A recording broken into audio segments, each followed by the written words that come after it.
नमस्कार, Konkan smart classes में आपका हार्दिक स्वागत है। दोस्तों, हम आपके लिए लेकर के आए हैं संविधान की ऐतिहासिक पृष्ठभूमि के बारे में, जिसमें हमारा पहला टॉपिक रहेगा 1909 का भारत शासन अधिनियम।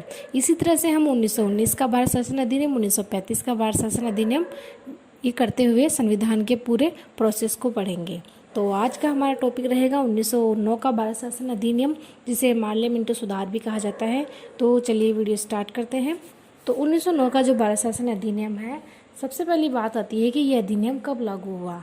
जैसा कि नाम से ही पता चल रहा है, 1909 का भारत शासन अधिनियम जो है 1909 में लागू हुआ था और इसे पार्लियामेंट्री सुधार की संज्ञा दी गई थी।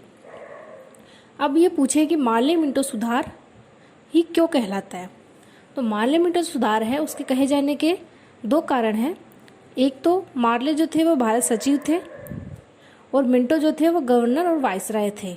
चूंकि इन दोनों ने मिलकर के इस अधिनियम को बनाया था, तो दोनों को मिलकर के इसका नाम मार्ले-मिंटो सुधार पड़ा था। तो 1909 का जो भारत शासन अधिनियम है, मार्ले-मिंटो सुधार के नाम से भी जाना जाता है, तो इसे भी हमें याद रखना है। नेक्स्ट करते हैं कि 1909 का जो भारत शासन अधिनियम था, यह लागू क्यों हुआ, मतलब क्यों करना पड़ा, इसके पीछे क्या मजबूरियाँ रही थी। तो फर्स्ट जो इसका रीज़न था वह था 1907 में सूरत अधिवेशन, क्योंकि कांग्रेस का सूरत में अधिवेशन हुआ था। इसके अंदर क्या हुआ कि कांग्रेस दो हिस्सों में बट गया, जिसे हम नरमपंथी यानी नरम दल और उग्रपंथी यानी उग्र दल के नाम से भी जानते हैं। सेकंड इसका रीज़न रहा कि 1906 में मुस्लिम लीग की स्थापना हो गई, जिससे एक अलग से मुसलमानों ने अपनी लीग की स्थापना कर ली। तो इन दोनों के प्रेशर के कारण अरुंडल समिति की सिफारिश के आधार पर इस अधिनियम को पारित कर दिया गया।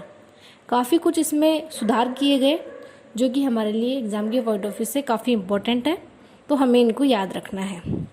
अब बात करते हैं 1909 के भारत अधिनियम के प्रमुख प्रावधानों के बारे में।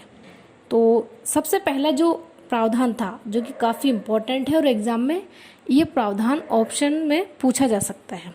तो पहला जो प्रावधान था वह है, पहली बार मुसलमानों के लिए पृथक सांप्रदायिक निर्वाचन प्रणाली की शुरुआत की गई। जी हाँ, लॉर्ड मिंटो इसके जनक कहलाते हैं। उन्होंने पहली बार मुसलमानों के लिए पृथक सांप्रदायिक निर्वाचन प्रणाली की शुरुआत की थी। तो यही मस्ट रीजन है, तो 1909 का भारत शासन अधिनियम है, उसमें प्रमुख प्रावधान रखता है। नेक्स्ट इसका प्रावधान था कि गवर्नर जनरल की कार्यकारिणी परिषद तथा भारत परिषद में भारतीयों की नियुक्ति का प्रावधान किया गया था। पहले जहाँ भारतीयों को इतना प्रतिनिधित्व नहीं दिया गया, वहीं पहली बार कार्यकारिणी परिषद में भारतीयों को स्थान दिया गया। नेक्स्ट इसका प्रभाव ये रहा कि सत्येंद्र प्रसाद सिन्हा ऐसे प्रथम भारतीय बने जो कि गवर्नर जनरल की कार्यकारिणी परिषद में विधि सदस्य के रूप में चुने गए। ये हमारे लिए उस वक्त की बहुत प्राउड वाली मोमेंट थी कि सत्येंद्र प्रसाद सिन्हा जो कि प्रथम भारतीय थे, विधि सदस्य के रूप में चुने गए थे। नेक्स्ट इसका प्रभाव ये हुआ कि विधानसभा के सदस्यों और मताधिकार में वृद्धि कर दी गई, तो इससे भी हमें अपनी बात रखने का मौका मिला। अगला इसका जो प्रभाव हुआ वह था, सदस्यों को विस्तार से प्रश्न पूछने और बजट पर विचार विमर्श करने का अधिकार प्रदान किया गया। बजट पर विचार विमर्श का अधिकार प्रदान करने से हम बजट के बारे में चर्चा करने लगे और विस्तार से प्रश्न पूछने से हम अपने हितों के प्रति भी जागरूक होने लगे। तो ये जो पांचों प्रावधान है, वही हमें 1909 के भारत शासन अधिनियम के लिए प्रमुख रूप से याद रखने हैं और एग्जाम में ऑप्शन वाइज किसी भी तरह से पूछा जा सकता है, सत्य असत्य के रूप में, तो हमें इन प्रावधानों को याद रखना है।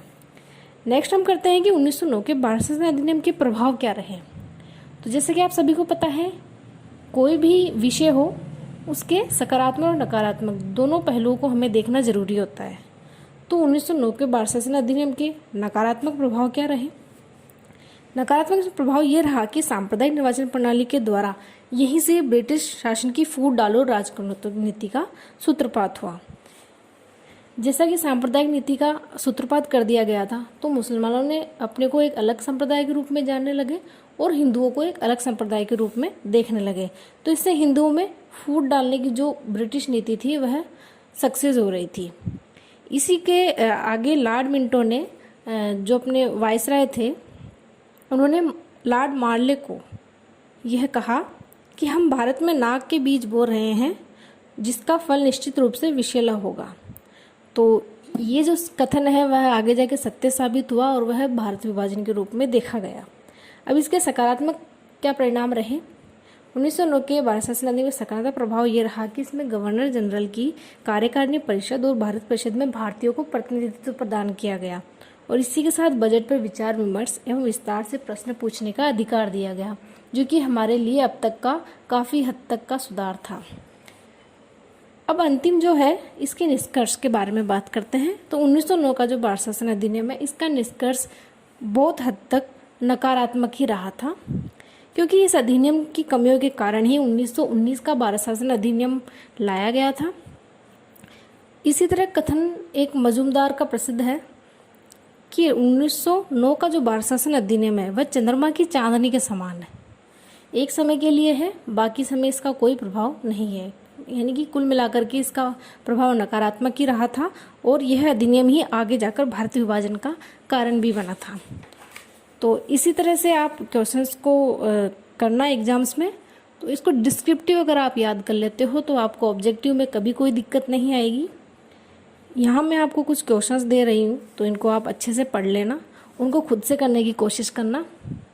जैसे कि फर्स्ट क्वेश्चन है हमारा, मार्ले मिंटो सुधार क्या है? तो जैसा अभी बताया, मार्ले मिंटो सुधार, मार्ले वायसराय थे और मिंटो भारत सचिव थे। नेक्स्ट क्वेश्चन हमारा रहेगा कि 1909 भारत शासन अधिनियम के प्रमुख प्रावधान क्या थे? तो हमें जो पांचों प्रावधान हैं वो अच्छे से याद कर लेने हैं ताकि एग्जाम में किसी तरह की कोई दिक्कत ना रहे। नेक्स्ट हमारा क्वेश्चन रहेगा, मार्ले मिंटो सुधार का आलोचनात्मक परीक्षण कीजिए। तो जहाँ भी आलोचनात्मक परीक्षण की बात आती है वहाँ पे हमें इन पॉइंट्स का ध्यान रखना है कि इसकी भूमिका क्या रहेगी, पृष्ठभूमि क्या रहेगी, वह अधिनियम किस तरह से प्रभाव में आ रहा था, और नेक्स्ट इसका रहेगा इसके उद्देश्य क्या रहे, क्यों वह आया। लास्ट में इसका रहेगा मुख्य प्रावधान क्या रहे थे, जो कि बहुत इंपॉर्टेंट है किसी भी अधिनियम को याद करने के लिए। सबसे पहले इसके प्रावधान ही हमें पता होने चाहिए, वरना एग्जाम में काफ़ी कन्फ्यूजन हो सकता है। लास्ट इसका है कि दोष या कमियां क्या रही। तो पहले हमें इसके नकारात्मक प्रभाव बताने हैं, जिसमें दोष और कमियों को बताएंगे, उसके बाद हम इसका खंडन करेंगे, इसके महत्व के बारे में बताएंगे, और अंतिम रूप से हम इसके निष्कर्ष पर पहुँचेंगे कि अंतिम रूप से इसका क्या परिणाम रहा। तो इसी तरह से हमें इन क्वेश्चंस को कर लेना है। अंतिम दो क्वेश्चन आप भी देख लें कि क्या आपके विचार में 1909 का भारत शासन अधिनियम अंग्रेजों की फूट डालो राज करो की नीति को स्पष्ट करता है, तो हमें इसको अच्छे से कर लेना है। नेक्स्ट क्वेश्चन है कि 1909 का भारत शासन अधिनियम आगे चलकर भारत विभाजन का मुख्य आधार बना, इस कथन से आप सहमत स्पष्ट कीजिए। तो इस तरह के जो क्वेश्चंस अगर आप खुद से करेंगे तो आपको और भी अच्छा फील होगा और बेटर तरीके से आप समझा भी पाएंगे। तो डिस्क्रिप्टिव जितना हो सके उतना पढ़ने की कोशिश कीजिए। फैक्ट्स तो हम पढ़ते ही पढ़ते हैं, लेकिन अगर डिस्क्रिप्टिव पढ़ लोगे तो आगे जा कर के जैसे इंटरव्यू वगैरह में है तो हम खुद से आकर के अपनी नॉलेज को बता सकते हैं। तो यही आज का हमारा टॉपिक था। आपको ये टॉपिक कैसा लगा प्लीज़ कमेंट करके बताना, और आई होप आपको वीडियो काफ़ी पसंद आई होगी। वीडियो पसंद आया तो चैनल को लाइक कमेंट शेयर करना और चैनल को सब्सक्राइब करना। मिलते हैं नेक्स्ट वीडियो।